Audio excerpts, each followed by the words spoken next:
Latur international film फेस्टिवलची तिसरी आवृत्ती आज लातूर येथे याचं उद्घाटन झालं आणि शुभारंभ झाला आहे। जगातले 25-30 नावाजलेले चित्रपट हे इथं दाखवण्यात येणार आहेत।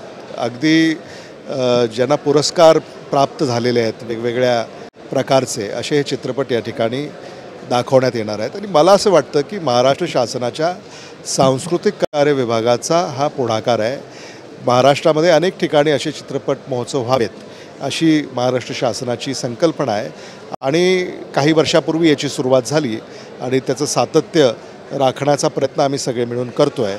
मला असं वाटतं की या निमित्तानं फक्त चित्रपट रसिक नव्हे तर चित्रपटाचे जे अभ्यासक आहेत त्यांच्यासाठी सुद्धा ही एक कार्यशाळा ठरेल असं मला स्वतःला वाटतं।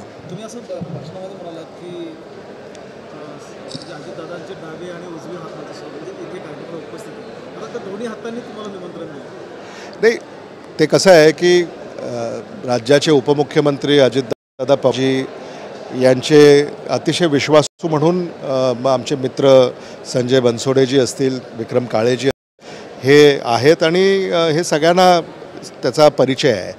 त्यामुळं महाराष्ट्र शासनाकडनं या चित्रपटांना राज्यभरामध्ये जे आर्थिक पाठबळ लागणार आहे ते आर्थिक मिळवून देण्यामध्ये संजय बनसोडेजी आणि विक्रमजी हे सिंहाचा वाटा उचलतील अशी अपेक्षा या ठिकाणी व्यक्त केली आहे। त्यांनी जे निमंत्रण दिलं ते स्वीकारणार नाही, मला असं वाटतं की आजचा हा जो काही कार्यक्रम आहे याच्यामध्ये अनेक कथा आणि पटकथा ह्या दाखवण्यात येणार आहेत आणि त्यामुळे एक राजकीय पटकथासुद्धा इथं मांडण्यात आली आणि त्याचं उत्तरही मी या ठिकाणी दिलेलं आहे की राजकारणामध्ये सुद्धा एक समतोल हा असला पाहिजे आणि म्हणून त्यांनी निमंत्रण दिलं आहे, त्यांचं प्रेम आहे। लातूर फेस्टिवलच्या संदर्भाने चर्चा झाली, गेल्या अनेक वर्षांमध्ये लातूर फेस्टिवल करता आलं त्या दृष्टीनं काय विचार करतो? नाही, लातूरकरांची अशी आग्रही मागणी आहे की लातूर फेस्टिवल पुन्हा एकदा सुरू झाला पाहिजे।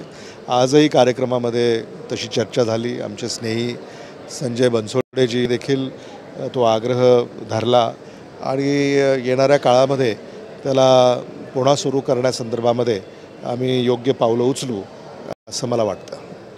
थँक्यू। धन्यवाद।